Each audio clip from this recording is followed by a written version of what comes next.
Bismillahirrahmanirrahim. Assalamualaikum warahmatullahi wabarakatuh. Alhamdulillahirrahmanirrahim.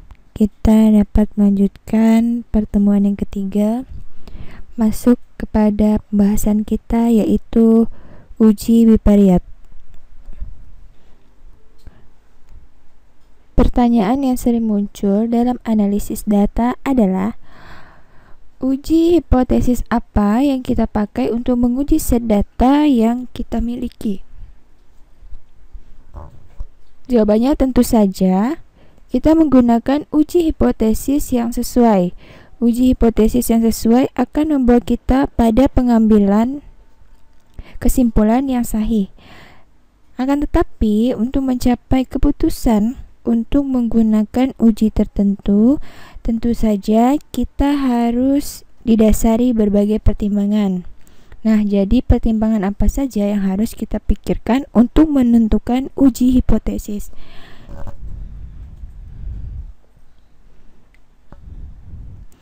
Nah, di sini bisa kita lihat bahwa tabel uji hipotesis bipariat di sini ada masalah skala pengukuran, ada jenis hipotesis, ada komparatif, di sini ada tidak berpasangan dan berpasangan, kemudian ada korelatif, masalah skala pengukurannya ada numerik, kategorik, dan kategorik yang di sini kategorik ordinal, yang di sini cuma kategorik. Nah, tidak berpasangan di sini ada dua kelompok dan lebih dari dua kelompok. Kemudian uji apa sih yang digunakan? Untuk dua kelompok yang tidak berpasangan menggunakan uji T tidak berpasangan, sedangkan lebih dari dua kelompok menggunakan one way ANOVA. Sedangkan pada dua kelompok berpasangan menggunakan uji T berpasangan dan lebih dari dua kelompok menggunakan repeat ANOVA. Korelatifnya persen. Sedangkan pada kategori ordinal tidak berpasangan ini menggunakan Mann-Whitney dan tidak berpasangan pada lebih dua kelompok ini menggunakan Kruskal-Wallis. Kemudian yang berpasangan menggunakan Wilcoxon, lebih dari dua kelompok menggunakan Friedman.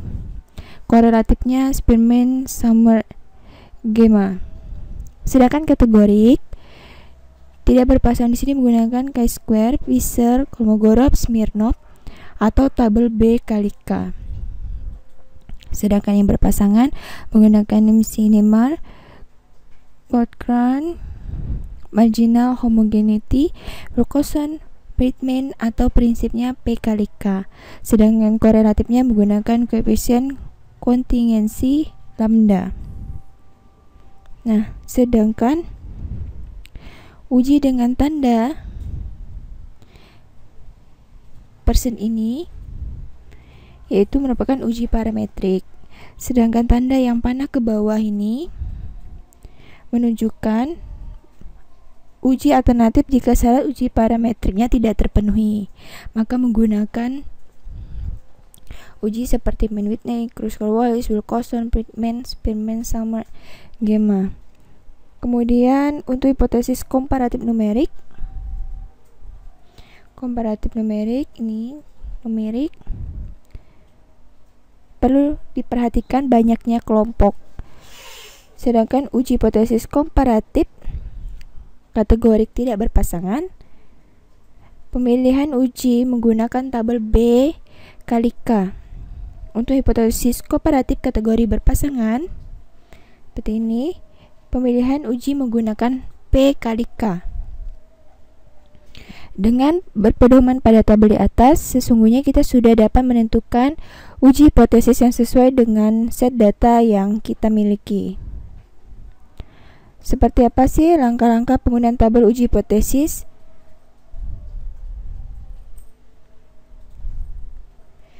Nah, di langkah-langkah penggunaan tabel uji hipotesis seperti apa sih? Yang pertama, kita menentukan variabel yang dihubungkan terlebih dahulu.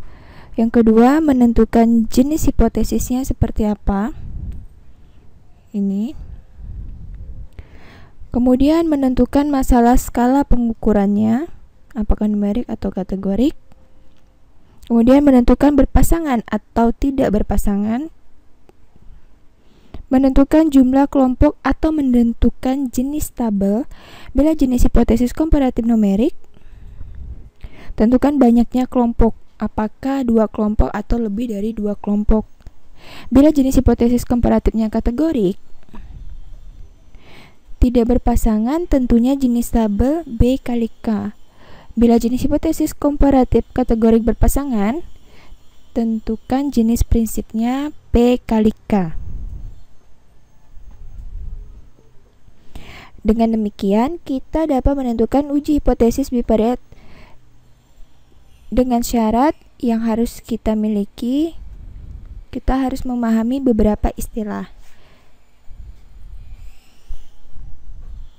Seperti ini, yang pertama ada skala pengukuran, di mana ada kategorik dan numerik. Kemudian ada jenis hipotesis, komparatif atau korelatif.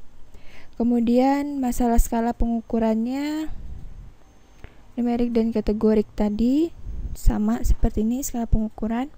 Kemudian ada jumlah kelompok, 2 kelompok atau lebih dari 2 kelompok. Syarat uji parametrik dan non-parametrik. Kemudian ada prinsip tabelnya B kali K dan P kali K.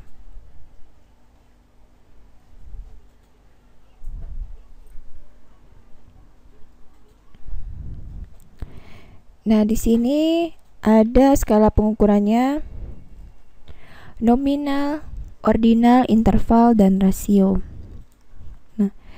Di mana kita bisa lihat contoh nominal. Skala pengukuran nominal ordinal ini termasuk kategorik atau kualitatif. Contoh pada nominal ini jenis kelamin laki-laki dan perempuan, sedangkan ordinal contohnya tingkat pendidikan rendah, menengah, dan tinggi. Sementara klasifikasinya kadar kolesterol bisa juga seperti rendah, normal, ataupun tinggi. Nah, sedangkan interval dan rasio ini yaitu skala pengukurannya numerik atau non-kategorik atau kuantitatif. Interval ini contohnya suhu badan, sedangkan rasio contohnya berat badan, tinggi badan, kadar gula darah, dan kadar kolesterol. Kemudian kita masuk hipotesis komparatif dan hipotesis korelatif. Nah, di sini komparatif hubungan perbedaan, sedangkan korelatif adalah ada korelasi.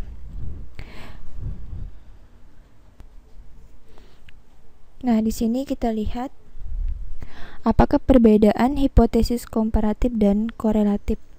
Nah, perbedaan yang mendasari pada kedua uji ini adalah pada outputnya yang ingin diperoleh bila penelitian ingin mengetahui asosiasi itu dengan parameter koefisien korelasi atau R nih, maka gunakanlah hipotesis korelatif. Namun apabila parameter yang diinginkan bukan koefisien korelasi tetapi parameter yang lain, maka gunakanlah hipotesis komparatif. Untuk hipotesis komparatif itu sendiri adalah masalah skala kategorik adalah bila variabel yang dicari asosiasinya adalah variabel kategorik dengan variabel kategorik. Yang dimaksud dengan masalah skala numerik adalah bila variabel yang dicari asosiasinya adalah variabel kategorik dengan variabel numerik. Sedangkan untuk uji hipotesis korelatif ini adalah dengan masalah skala kategorik adalah bila salah satu variabel yang dicari asosiasinya adalah variabel kategorik. Yang dimaksud masalah skala numerik adalah bila variabel yang dicari asosiasinya adalah variabel numerik dengan variabel numerik. Nah, ini Caranya mengidentifikasi jenis analisis bivariat dengan menentukan skala pengukuran variabel. Bisa dilihat di sini ada jenis hipotesisnya, ada komparatif dan korelatif. Di sini variabel yang dicari bila variabel 1 dan variabel 2-nya. Kategorik, maka yang digunakan adalah komparatif kategorik. Sedangkan kategorik numerik yang digunakan adalah komparatif numerik. Sedangkan numerik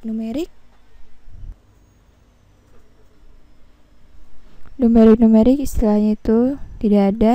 Sedangkan hipotesis korelatif, jika variabel yang dicari adalah kategorik, maka istilahnya korelatif kategorik. Sedangkan kategorik numerik istilahnya adalah korelatif kategorik. Sedangkan numerik adalah korelatif numerik.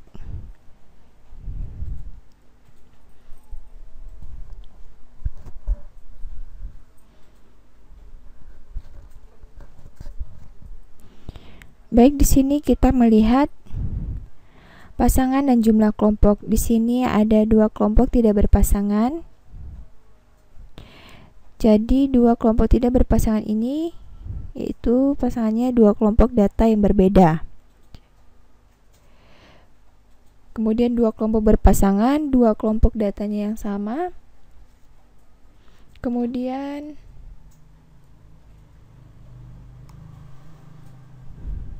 kelompok berpasangan karena matching, 2 kelompok data matching.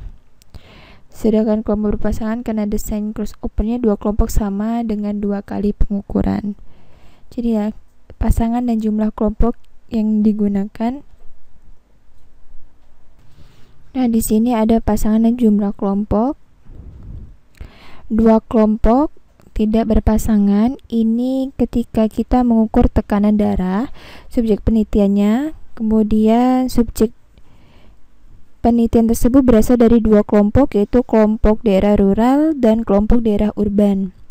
Nah, data tekanan darah kelompok rural adalah 1 kelompok data, sedangkan data tekanan darah kelompok urban adalah kelompok data yang lain. Dengan demikian, dari segi jumlah kita mempunyai 2 kelompok data. Sedangkan dari segi berpasangan, kita mempunyai kelompok data yang tidak berpasangan karena individu dari 2 kelompok data tersebut berbeda. Nah, sedangkan 2 kelompok berpasangan ini kita ambil, ada sekelompok mahasiswa yang diukur berat badannya sebanyak 2 kali, yaitu pada bulan Agustus 2020 dan bulan September 2020. Nah, data berat badan mahasiswa pada bulan Agustus adalah sekelompok data lagi. Dari segi jumlah kita mempunyai 2 kelompok data, yaitu berat badan mahasiswa pada bulan Agustus dan bulan September.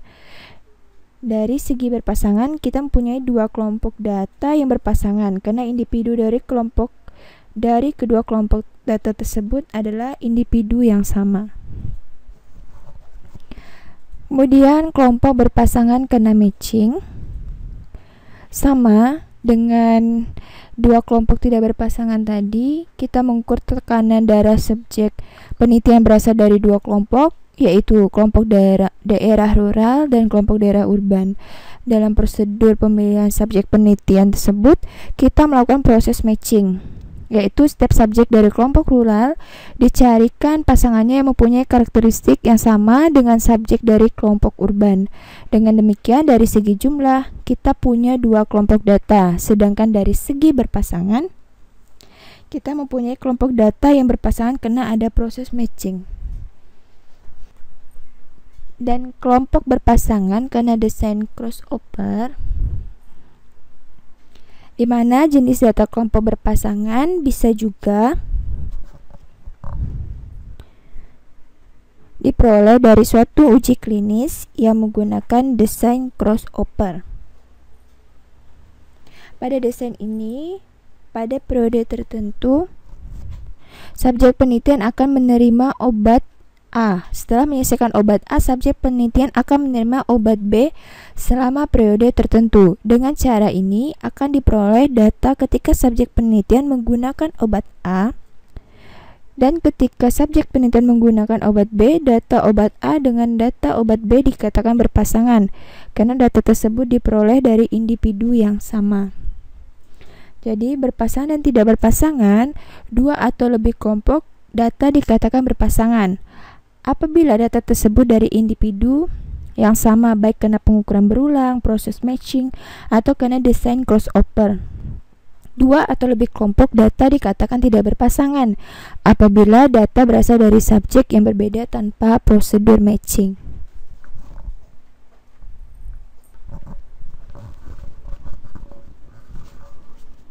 Nah, di sini kita masuk uji parametrik. Terdapat ini ya. Uji parametrik terdapat 3 syarat yang perlu diperhatikan, yaitu ada skala pengukuran variabel, distribusi data, varians data. Yang pertama itu masalah skala pengukuran variabel, yaitu skala pengukuran variabel harus variabel numerik, kemudian distribusi datanya harus berdistribusi data normal, kemudian varians datanya kesamaan varians tidak menjadi syarat untuk uji kelompok yang berpasangan. Kemudian kesamaan varians adalah syarat tidak mutlak untuk dua kelompok tidak berpasangan, artinya varians data boleh sama, boleh juga berbeda. Kemudian kesamaan variansnya adalah syarat mutlak untuk lebih dari dua kelompok tidak berpasangan. Jadi artinya varians data harus atau wajib sama. Nah, sedangkan uji non parametrik digunakan untuk keadaan apabila jika masalah skala pengukuran variabel adalah kategorik atau ordinal dan nominal, kemudian jika data dengan masalah skala pengukurannya numerik tetapi tidak memenuhi syarat untuk uji parametrik, misalnya distribusi datanya tidak normal, maka dilakukan uji non parametrik yang merupakan alternatif dari uji.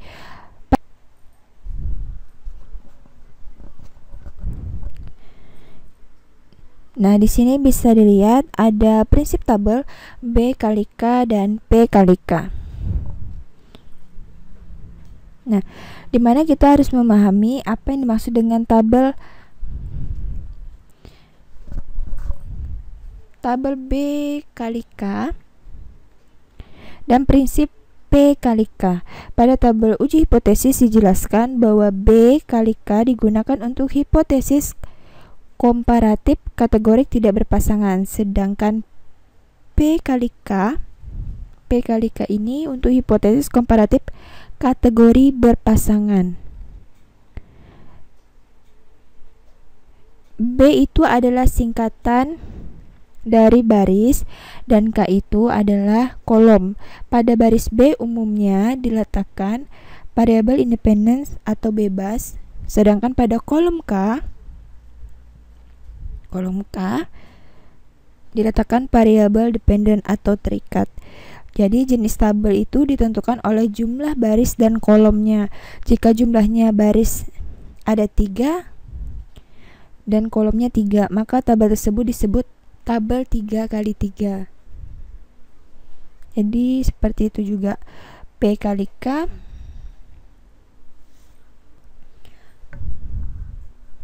Kemudian yang P kali K itu singkatan dari pengulangan dan K itu dari kategori. Jenis prinsip P kali K ditentukan oleh jumlah pengulangan dan kategori. Jika jumlah pengulangannya ada 2 dan kategorinya ada 2, maka prinsip tersebut disebut 2 kali 2.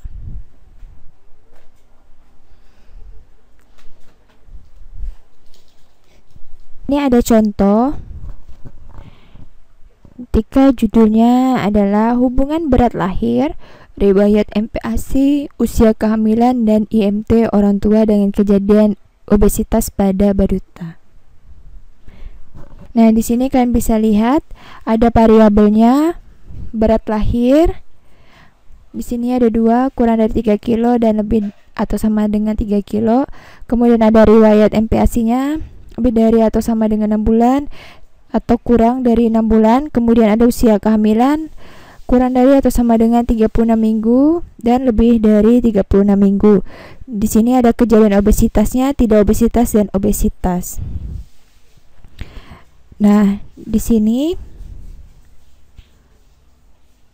ada tugas di terakhir sesi kita untuk kalian. Di sini silahkan kalian mengisi. Di sini ada langkahnya. Variabel yang dihubungkan itu apa? Jawabannya. Kemudian jenis hipotesis apa yang digunakan? Kemudian skala variabel, pasangan atau tidak pasangan, jenis tabel dan kesimpulan. Itu ya. Jadi kalian bisa lihat dari awal sampai akhir. Baik, itu saja yang dapat saya sampaikan. Kurang dan lebihnya mohon maaf. Semoga bermanfaat. Akhir kata, assalamualaikum warahmatullahi wabarakatuh.